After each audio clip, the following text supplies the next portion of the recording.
Hello cravings! At dahil may natira akong fish fillet at nagkikrave tayo sa fishball, tara maggawa tayo ng homemade fishball na Kanto style. Siyempre, ang gagamitin natin ay fish fillet. Any fish fillet pwede basta walang tinik. Hihiwain lang natin ito ng maliliit at gagamit tayo dito ng food processor. Kung walang food processor, pwede po tayong gumamit ng blender. Maglalagay naman tayo dito ng garlic powder. Pwede din kayong maglagay ng onion powder. Meron tayong asukal, asin, paminta, baking powder, chicken powder, optional lamang, cooking oil, egg whites, harina at saka tapioca flour.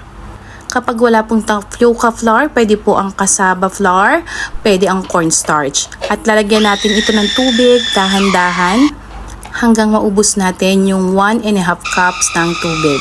Ang tubig natin ginamit ay malamig na tubig. Kapag ganito na ang consistency, pwede na yan, ilipat na natin sa isang lagayan.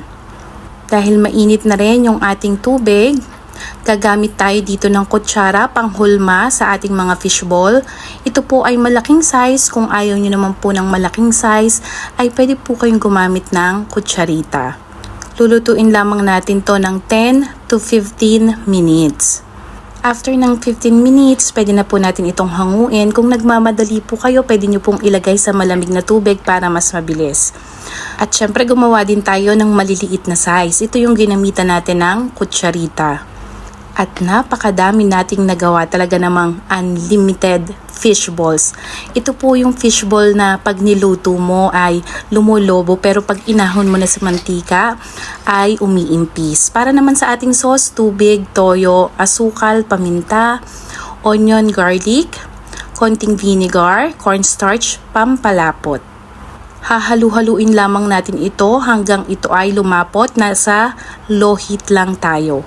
Then tikman nyo at i-adjust nyo na lang, depende sa ating mga panlasa. Meron ako ditong ziplock, ilalagay ko lang yung iba na hindi ko lulutuin at ilalagay natin yan sa freezer kahit tumagal pa yan ng ilang buwan. At para naman sa pagpiprito ng ating mga ginawang fish balls, depende na po sa inyo kung gusto nyo yung medyo tostado or yung tama lang. Ako mas gusto ko yung tama lang, yung ganito. Ayan, achieve natin ang Kanto style fish balls. Medyo brown nga lang yung akin dahil ginamitan ko po ito ng chicken powder at saka black pepper. Kung meron po kayo namang white pepper, yun po ang ating gamitin. At eto na, tikiman time. At meron pang paturon si Mayora. At meron ding pakwek-kwek. Sana po ay matry nyo cravings, pa-like, pa-share, pa-comment, patag na rin ang gusto nyong kasamang kumain ito. Thank you, cravings!